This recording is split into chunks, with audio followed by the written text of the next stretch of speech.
Listening Library presents Witness by Karen Hesse. Leanora Sutter, age 12. Merlin Van Tornhout, aged 18. Esther Hirsh, age 6. Purcell Johnson, town constable, aged 66. Sarah Chickering, farmer, aged 42. Johnny Reeves, clergyman, age 36. Iris Weaver, restaurant owner and rum runner, age 30. Fitzgerald Flitt, doctor, aged 60. Harvey Pettibone, shop owner, husband of Viola, aged mid-50s. Viola Pettibone, shop owner, aged mid-50s. Raynard Alexander, newspaper editor, aged 48. Setting, Vermont. Time, 1924. Act 1.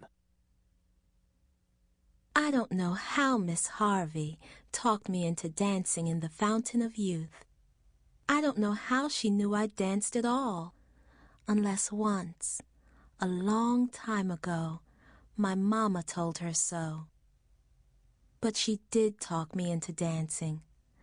I leapt and swept my way through the Fountain of Youth, separated on the stage from all those limb-tight white girls. The ones who wouldn't dance with a Negro. They went home in a huff that first day, but some came back. They told Miss Harvey they'd dance, but they wouldn't touch any brown-skinned girl. Only the little girl from New York, Esther, that funny-talking kid. Only Esther didn't mind about me being colored. I pushed the window up in school to get the stink of Leanora Sutter out of the classroom, where Miss Harvey brought her to show off a dance from last week's recital. Mr. Coldwell shuffled his arms, faked a shiver, ramped the sash back down, saying the day was too cold to leave the window open. Leanora Sutter turned and stared through me, that witchy girl with those fuming eyes. She meant to put a curse on me. She meant to. I left school right then. No amount of air will get the smell of her out of my nose, the soot of her out of my eyes. I did first meet Sarah Chickering when I had Cummings here last year to be a fresh air girl in Vermont. Vermont is a nice place. They have wigglefish. That is what I did tell Daddy in New York when I had Cummings back to him. I did ask Daddy to have our livings in Vermont with Sarah Chickering for keeps, but Daddy did say no. So I made a long walk all by myself. I did follow the train tracks, and pretty quick Daddy did have Cummings after me. Sarah Chickering made 2 rooms to be for us in her big farmhouse with her dog Jerry. We have sitting every night at the round table next to the hot stove, and I do catch the wigglefish through a hole Sarah Chickering does make in the ice. Daddy gives helps when Sarah Chickering has needs for extra big hands. But Daddy is a shoe man. He has shoe knowings. My friend Sarah Chickering, she has knowings of all things else. Willie Pettibone handed me an article in school, torn from the town paper. It said, "Any person to whom an evening of hearty laughter is poison had better keep away from the community club minstrel show Friday evening at the town hall.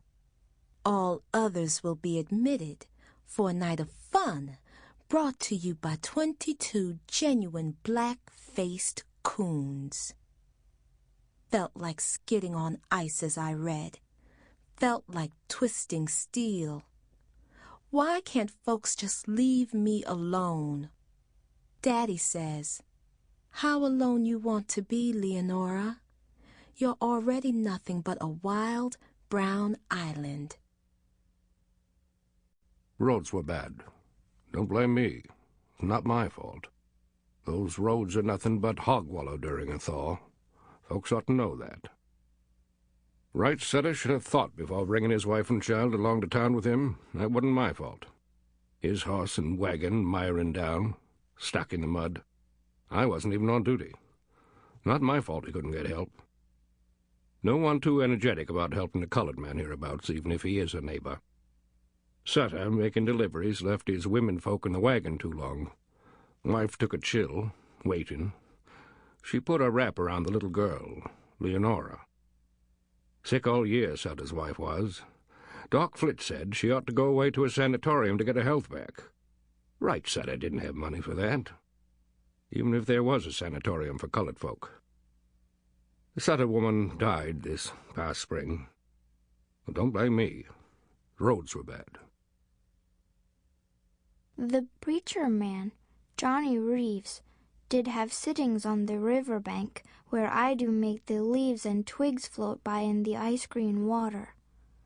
Even with my hat down over my ears, I did hear him cry, "Neighbor, oh, neighbor." So I made my way to see what he did want. Johnny Reeves did stand when he had seeings of me, and a girl did stand up in the brown tangle bank beside him and run away, and Johnny Reeves did yell and make fist shakings at me, and I did yell and make fist shakings back, and we did have a good game of yellings and shakings. Until Sarah Chickering did call me, and I had runnings back to the house to gather the warm chicken eggs from the steamy straw nests.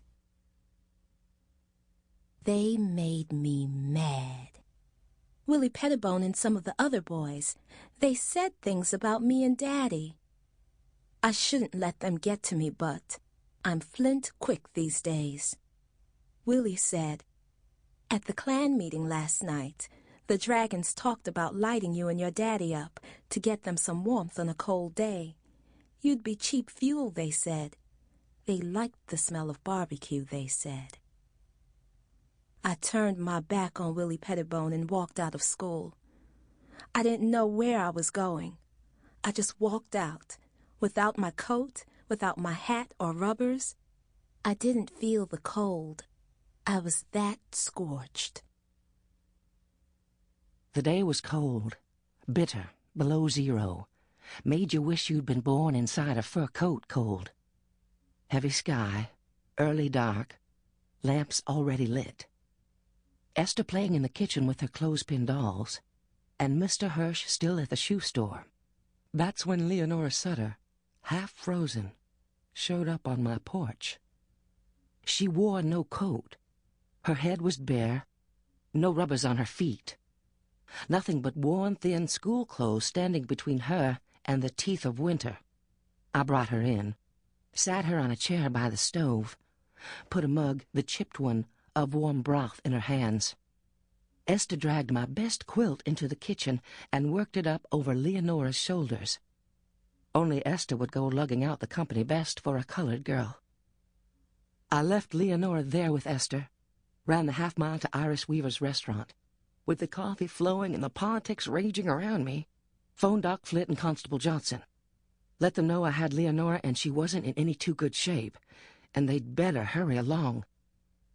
Constable Johnson said he'd go after the girl's father. Make sure Wright got his child home safe and sound to that little place they rent from Lizzie Stockwell, out the west end of town. Constable said he didn't want happening to Leanora what happened to the mother. When I got back to the house, Esther sat at Leonora's feet. Little round Esther leaning against that slender brown girl, with her long head and longer limbs. Gave me some turn seeing those two motherless children in my kitchen, before the stove, Esther's hair draped across Leonora's lap, Leonora's dark hand stroking Esther's silk face. After Wright Sutter drove away with Leanora, I looked at the empty chair by the stove, the quilt still slung over it, spilling onto the floor. I never had a colored girl in my kitchen before. Sample complete. Ready to continue?